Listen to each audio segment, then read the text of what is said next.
ձերετε Նարեկ եւ դուք հենց մա գտնում եք Նարեկ Stories YouTube-յան ալիքում։ Եվ այսօր ես կրկին պատմելու եմ պատմություն մեր Հայաստանի պատմության սկզբի մասին։ Իսկ դուք չմոռանաք լայքեք այս վիդեոն, բաժանորդագրվեք ալիքին, իսկ մենք սկսում ենք։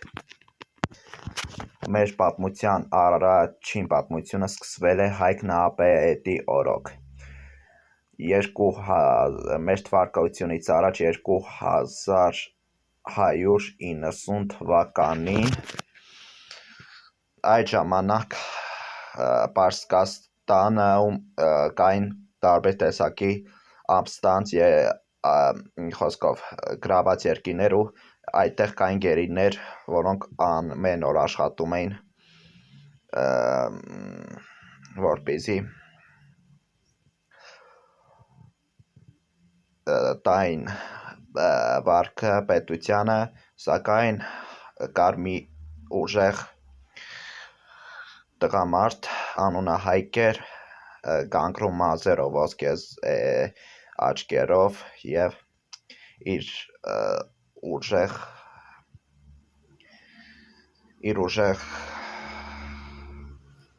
նետի խարվածի հպումով։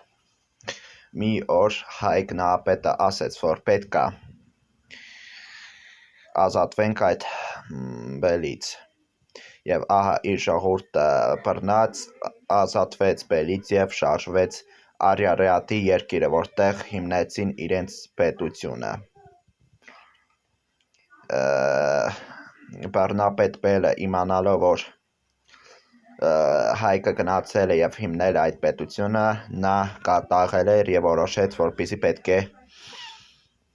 պատերազմ հայտարարի եւ գրավի Հայաստանը։ Նա իր 200,000-անոց զորքով գնաց Արարատի դաշտ, որպեսզի գրավի Հայաստանը։ Հայկ Նահապետը մոտենալով տեսավ, որ մոտենում է իրենց բելի բանակը, նա նետը բռնելով, նշան բռնելով հարվածեց բելի սրտի հատվածին եւ բելը մեռավ եւ այդպես Պարսկաստանի զորքը նահանջեց, իսկ հայերը արձակվեցին եւ ջարդ տվեցին նրանց։ Եվ պետք է իմանանք, որ առաջին պետականության Հայաստանի պատմությունը սկսվել է հենց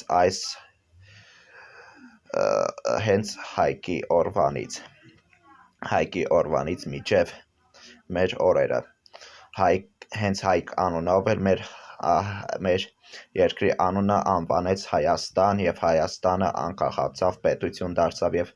լիքը տարածք ներգրավեց։ Եվ շատ շուտով ես վստահ եմ, որ Հայաստանը կրկին ունենալու է այն տարածքները, որոնք եղել էին հին ժամանակներում։ Այսքան էր այսօրվա համար, եթե ցանկանում եք էլի պատմեմ պատմություն, ապա կոմենտներում գրեք, կտեսնեմ, ձեր հետ էր Նարեկ եւ դուք հենց հիմա գտնում եք իմ ալիքում, հաջողություն։